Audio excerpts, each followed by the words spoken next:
Man's doorbell camera capturing the moment the fire spread, even triggering an alert to his phone. He talked only to 41 Action News today as he tried to help neighbors clean up the mess. Ariel Rothfield caught up with him. And Ariel, just incredible to see this about how he found out that his neighborhood was on fire. Yeah, Mike, imagine just watching that on your phone, watching the fire quickly spread. We are in the neighborhood now. Overland Park Police just opened up. It's where homes sustained the worst damage. Take a look. These homes actually back up to the construction site.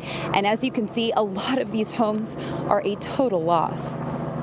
Truck 52 went 43. As calls went out for help, We got heavy smoke from 87th and 69. Matt Bell got an alert of his own. Your house on fire. Yeah, I know. I'm on my way. And I was sitting at work and I got a notification. There was action at my door.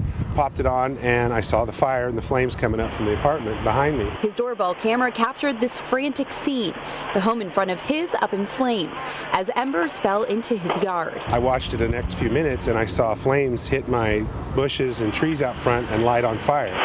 I'm assuming that my house could be going as well, and the only thing I could tell was that my camera was still broadcasting. Today, his home is still standing.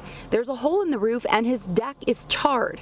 Across the street, a much different story. You can see through their whole first floor, and on the left side of them, it's totally destroyed. Monday's fire damaged 22 homes. Neighbors forced to evacuate. Third one down, fourth one, fifth one, the one behind us caught on fire. And now those streets remained closed as fire investigators continue to survey the damage. I expected to come back and her house was going to be on fire. And clean up what remains. Very lucky. Every house, like I said, around my house was burned significantly, but ours.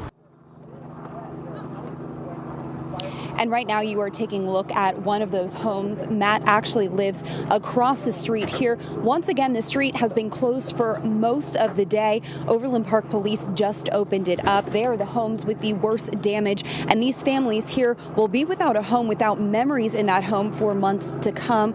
But the cleanup has already begun. Reporting live in Overland Park, Ariel Rothfield, 41 Action News.